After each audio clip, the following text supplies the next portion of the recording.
fokus tentang tapi yang berlaku Pak. Ya. Halo Mas, Assalamualaikum. Waalaikumsalam warahmatullahi wabarakatuh. Dengan Mas siapa nih Mas? Dengan Mas Fakih. Oh Mas Fakih. Nama lengkap siapa Mas? Muhammad Fakih. Muhammad Fakih. Ya, bisa dipanggil Fakih gitu. Fakih, pakai ki Mas ya. Pakai K. Oh, pakai kaf ya, Fakih. Jangan kepleset ya Mas ya. Seringnya teman-teman tuh kepleset dengan menyingkat di huruf K-nya gitu. Coba. Ya jangan coba. Mas Pak, ya itulah ya. Mas, nah, singkat di situ.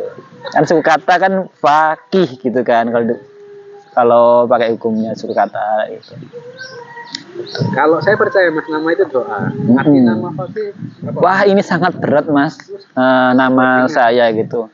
Entah mungkin bapak saya atau mungkin ibu saya yang belum nggak kepikiran nama anak pertamanya, makanya dia tanya ke tetangganya. Beneran ini tanya tetangganya. Kebetulan tetangganya ini kalau nggak salah orang Arab.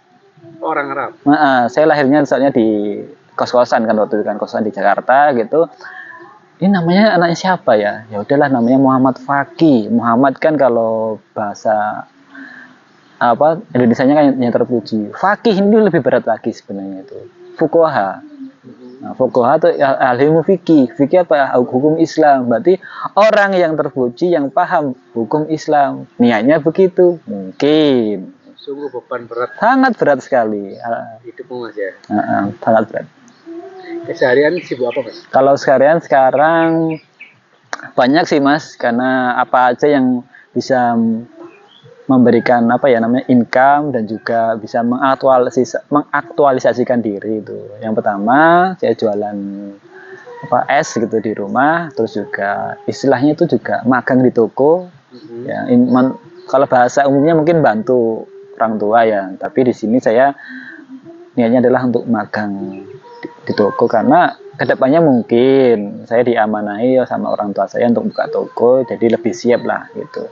Terus yang ketiga ini mungkin antar jemput orang tua, antar jemput adik ya mungkin. Ya sekolah. Berapa bersaudara Mas? 3. 3 dari? 3 bersaudara. Saya lah. Saya anak pertama dari 3 bersaudara. Begitu. Terus saya juga yang bikin saya hidup lagi adalah ikut komunitas. Itu komunitas seri buku. Ngomong-ngomong tentang komunitas Mas, masih ingat komunitas pertama yang diikuti? Alhamdulillah masih sangat ingat karena membentuk mindset saya sekarang gitu. Komunitas Yayasan Al-Kafi namanya, komunitas Islam lah gitu, yang mengajarkan saya untuk berpikir ilmiah, berpikir kritis, terus juga mengenal tujuan hidup, bagaimana meraih tujuan hidup dan sebagainya. Gitu. Oke. Lanjut ke KSP Mas. Pertama kali kenal KSP dari mana Mas? Nah ini agak lucu-lucu gitulah sama kayak anak SMA mungkin ya. Awalnya saya tuh sebenarnya sudah pengen ikut sejak teman saya gitu. Ikut KSP. Nah, namanya Mas Yogi mungkin ya. Mas Yogi kayaknya udah ikut KSP ya, ikut kursus buku. Setelah itu ikut gak ya. Terus teman saya namanya Ira Dati, istilah ya, aku lupa nama panjangnya. Ira Dati itu ngepost dia mau ada diskusi gitu di KSP gitu. Wah, kebetulan nih ikut aja deh gitu. Ikut forumnya Ira gitu. Kalau salah waktu itu bahas tentang buku-buku parenting lah gitu. Setelah itu ada lagi, cuman saya nggak ikut diskusinya. Waktu itu bahas ya novel-novel, buku-buku sastra lah. Saya nggak relate lah. Baru yakin bener ikut itu ketika ya siapa ya, Ali ya, salah Ali atau Mas, bukan Mas Reza Al-Hikam. Ya, Mas Reza Al-Hikam itu bahas tentang agama lah ya, tentang agama Jawa itu. Nah, ini enak nih kayaknya ini KSP gitu. Nah, setelah itu ya maju mundur sih, yakin nggak. Tapi saya memantapkan diri ketika ada rapat bersama gitu, saya kontak-kontakan gitu dengan Ali gitu. Ya setelah itu ya saya memantapkan diri untuk ikut klub Seri Buku gitu. Apa yang membuat tertarik ikut KSP?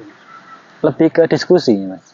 Diskusi. Jadi tidak hanya membaca buku, tapi kita tuh mendiskusikan isi bukunya, terus juga apa yang relate terhadap apa yang kita baca. Misalnya kemarin kayak mas parenting gitu, yang relate terhadap pembahasan buku parenting itu apa aja gitu. Terus tentang agama Jawa itu, oh ternyata ada kayak gitunya ya di Jawa, agama kejawen, agama dan sebagainya gitu.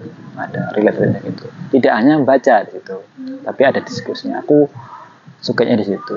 Dan ada ya semangat untuk berliterasi sih gitu. Oh, di KSP itu kan ada 2 kategori ya mas, anggota sama pengurus. Mas Pake juga anggota juga pengurus. Motivasi apa yang membuat masuk menjadi pengurus KSP?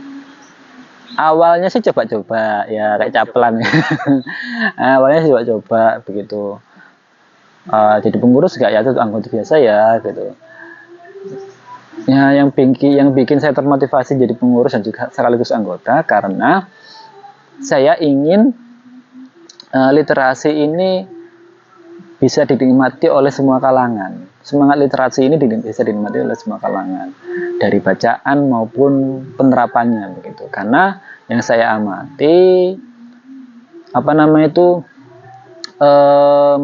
mungkin beberapa komunitas kesannya hanya fokus di membacanya, tapi tidak menyentuh ke semua kalangannya begitu. Jadi saya pinginnya itu KSP itu bisa menyentuh semua kalangan untuk berliterasi, terutama ya ini ya yang kita pinginnya tuh, yang aku pengen itu orang-orang yang menengah ke bawah itu bisa menikmati bacaan yang ada di perpustakaan dan juga yang ada di mana itu, di toko buku ya, tanpa khawatir akan biayanya gitu. Karena mungkin nanti kedepannya ada program dari KSP itu menggelar lapak gratis bagi teman-teman yang menengah ke bawah maupun yang menengah ke atas gitu.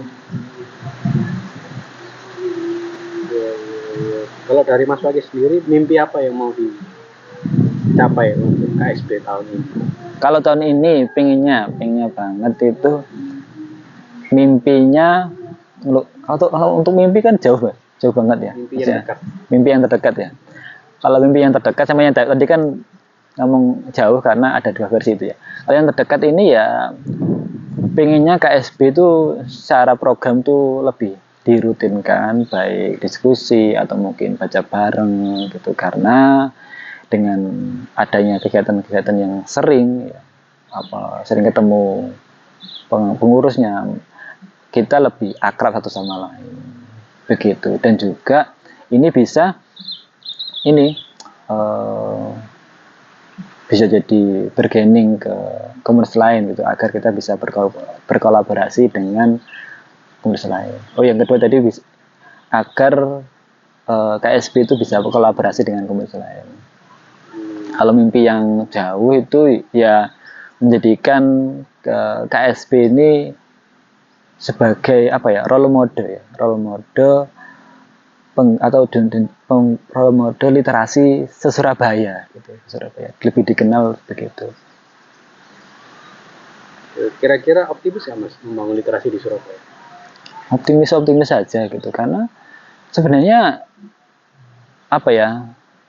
sarana dan prasarana perizinan dan sebagainya itu Surabaya itu sangat mendukung. Perizinan itu sangat mudah gitu. Mungkin ketika kita menggelar lapak gitu, kita dimudahkan dalam proses perizinannya. Kemarin juga sempat buka lapak itu diarahkan, kalau belum izin gini loh caranya izin itu ke di SSW, terus nanti di DLH begini diarahkan, bukan tidak ujuk-ujuk oh kamu nggak boleh langsung gitu, tapi diarahkan gitu. Jadi sangat optimis. Dan juga sarana perpustakaan di Surabaya itu sangat banyak sebenarnya. Komunitas di Surabaya juga, komunitas terutama literasi juga sangat banyak, sehingga menurutku sangat memungkinkan literasi di Surabaya itu ada peningkatan. Baik Mas, semoga tahun ini bisa berkontribusi sama-sama di KSB dan menjadikan literasi lebih baik lagi. Oke, terima kasih Mas. Ya, sama-sama.